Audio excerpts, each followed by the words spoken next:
రేపు జరగబోయే గణేష్ నిమజ్జనాలకు గ్రేటర్ హైదరాబాద్ లో జీహెచ్ఎంసీ భారీ ఏర్పాట్లు చేసింది. ఇప్పటికే గణేష్ నిమజ్జనాలు జరుగుతూ ఉండగా రేపు పెద్ద సంఖ్యలో నిమజ్జనాలు ఉండడంతో అన్ని ఏర్పాట్లు పూర్తి చేశారు. ఇటు ఖైరతాబాద్ గణేశుడి నిమజ్జనానికి ఏర్పాట్లు జరుగుతున్నాయి.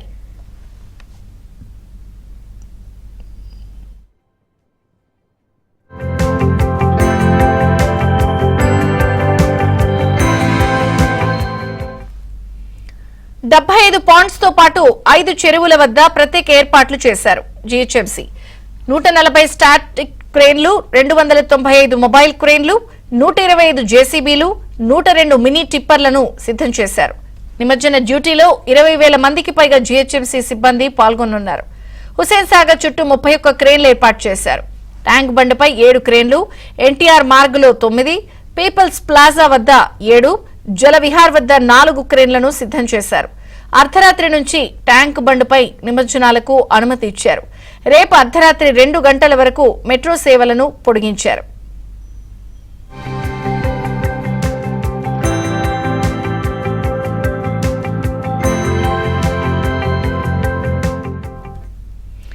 రేపు హైదరాబాద్ వ్యాప్తంగా జరగబోయేటువంటి మహా నిమజ్జనానికి దాదాపుగా జీహెచ్ఎంసీ అన్ని ఏర్పాట్లను చేసింది.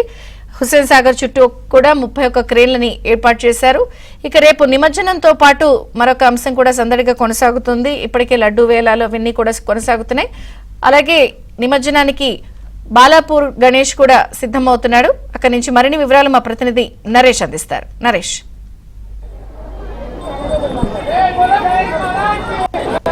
అత్యంత ప్రతిష్టాత్మకంగా నిర్వహించే గణేష్ మండపాల్లో బాలాపూర్ గణేష్ మండపం ఒకటి అత్యంత ప్రతిష్టాత్మకంగా దాదాపు 45 ఏళ్లుగా కూడా ఈ విగ్రహాన్ని ఇక్కడ ఏర్పాటు చేస్తున్నారు. అయితే ఇక్కడ బాలాపూర్ గణేశుడు నిమజ్జనానికి తరలిన తర్వాతనే హైదరాబాద్ మహానగరంలోని ఇతర మండపాల్లోని గణేష్లందరూ కూడా బయటికి రావడం ఆనవాయితీగా వస్తుంది. సో రేపు ఉదయం 5 గంటలకు పూజా కార్యక్రమాలతో ఇక్కడ నుంచి పూజ నిర్వహించిన తర్వాత బాలాపూర్ గ్రామంలో ఊరేగింపు ఉంటుంది. సో ఆ తర్వాత లడ్డు ఆక్షన్ కూడా జరపబోతున్నారు. లడ్డు ఆక్షన్ అనేది ఏదైతే 2 తెలుగు రాష్ట్రాల్లో కూడా చాలా అత్యంత ప్రతిష్టాత్మకంగా చాలా ఆసక్తిని కూడా రేపుతుంది. సో ఇప్పటికే వరుసగా సెలవులు రావడంతో ఈ 9 రోజుల్లో దాదాపు 8 లక్షల మంది భక్తులు దర్శనం చేసుకున్నారనేది ఇక్కడ నిర్వాహకులు చెప్తున్న మాటగా ఉంది. ఇక నిన్న మొన్న శని ఆదివారంలో మాత్రం ఒక 3 లక్షల మంది బాలాపూర్ గ్రామానికి వచ్చి ఇక్కడ గణేషుని దర్శనం చేసుకున్న పరిస్థితి. విపరీతంగా భక్తులు ఇక్కడ చేరుకున్నారు. ఇదే ఆఖరి రోజు కావడంతో గణేష్ ని దర్శనం చేసుకోవాలనేది వాళ్ళ ఆకాంక్షగా ఉంది.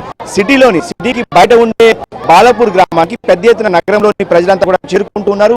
రేపు ఉదయం గణేశుడు ఇక్కడ నుంచి నిమజ్జనానికి తరలి వెళ్ళిపోతున్న పరిస్థితి. సో 45 ఏళ్లుగా ఈ సాంప్రదాయం కొనసాగుతుంది. ప్రస్తుతం మనం బాలాపూర్ గణేష్ నిర్వాహకులతో ఉన్నాం. ఈసారి ఎలాంటి టీం తీసుకున్నారు? కొంత గణేశుడు కళ్ళు మూస్తూ తెలుస్తున్నారు.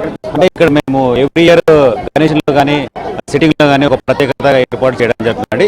ఈ సంవత్సరం వినాయకుల తల మీద క్షీరసాగర మందిరం అంటే పాల సముద్రంలో మందర పర్వతాన్ని ఒకవైపు రాక్షసులు ఒకవైపు దేవతలు దాన్ని చిలుకుతూ ఉంటారు.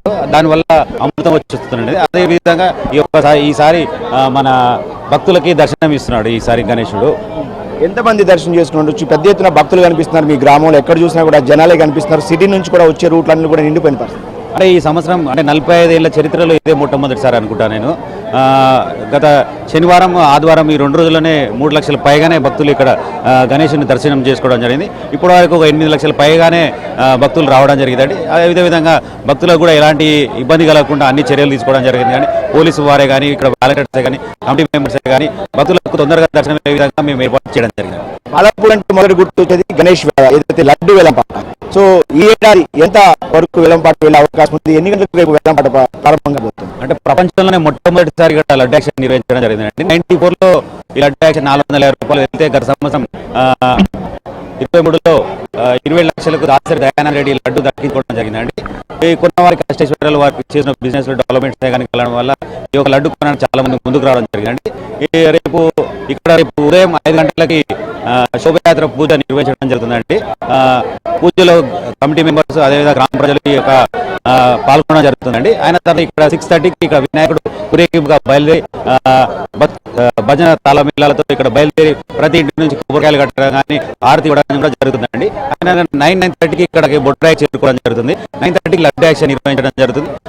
10:30కి ఇక్కడ వినాయక ఊరేగింపు బయలుదేరుతాడు. ఇది మొత్తానికి బాలాపూర్ గణేశుడు వద్ద పరిస్థితి పెద్ద ఎత్తున భక్తులు ఇదే ఆఖరి రోజు కావడంతో ఆయన దర్శనానికి తరలి వస్తున్నారు. రేపు ఉదయం 10 గంటలు పూజలు నిర్వహించిన తర్వాత 9:30 ప్రాంతంలో రేపు ఉదయం లడ్డు ఆక్షన్ ప్రారంభం కాబట్టి ఈసారి గత ఏడాది 27 లక్షల రూపాయలు బాలాపూర్ లడ్డూను ఏదైతే ఆక్షన్ లో దక్కించారో ఈసారి ఆ రికార్డు కూడా బ్రేక్ చేస్తారనేది నిర్వాహకులు చెప్పిన మాటగా ఉంది.